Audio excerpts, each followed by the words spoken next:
So ఇంకో question, అంటే ప్రస్తుతం ఇండస్ట్రీకి సంబంధించింది అడుగుతున్నాను. అంటే ఎప్పుడు చూసినా మీ పైన ఎప్పుడో ఏదో అలిగేషన్ వచ్చేది, ఈసారి మాత్రం ఈ విషయంలో ఇటీవల అయితే రాలేదు. నిజంగా గ్రేట్. అది చాలా మంది డిసప్పాయింట్ అయ్యారన్న నాకు కూడా ఇన్స్టాగ్రామ్లో అన్న ఏంటన్నా నువ్వు ఫేక్ న్యూస్లో రాలేదు ఈసారి అని. ఓకేనా, నేనేదో సినిమా పనులు ఉండాలి అన్న.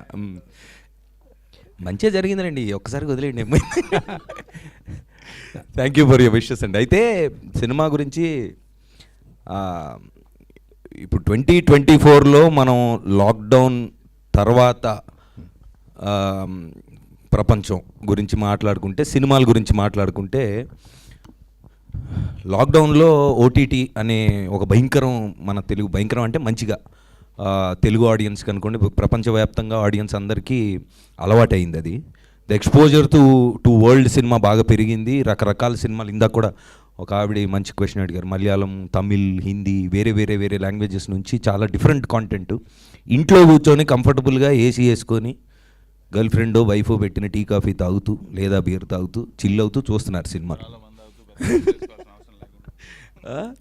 సో ఆడియన్ ఎలా, ఇప్పుడు నేను ఆడియన్ అండి, నేను ఓటీటీలో అన్ని చూస్తాను. సరే, ఇండస్ట్రీలో ఉన్న యాక్టర్గా సినిమాలు చేస్తున్నాను, అది పక్కన పెడితే నేను సినిమా ఆడియన్. సో మనకున్న emotion, if I may talk, I mean మనం అనుకునే ఆడియన్స్తో మాట్లాడితే, ఇంట్లో కూర్చొని చూడొచ్చు ఏ సినిమా అయినా. అంటే సూపర్ స్టార్ సినిమా, పెద్ద స్టార్ సినిమా, భయంకరమైన విజువల్ ఏదో ఉంది అంటే తప్ప మనం ఇంట్లోంచి బయలుదేరి థియేటర్కి వెళ్ళాల్సిన అవసరం లేదు. అదే జరుగుతుంది కూడా. ఎవ్వరు ఓకే ఇప్పుడు ఏంటంట ఈ సినిమా ఇంట్లో చూద్దాం, 1 నెలలో 2 నెలలో లేదా 3 వారాల్లో వాటెవర్ ఒక టైం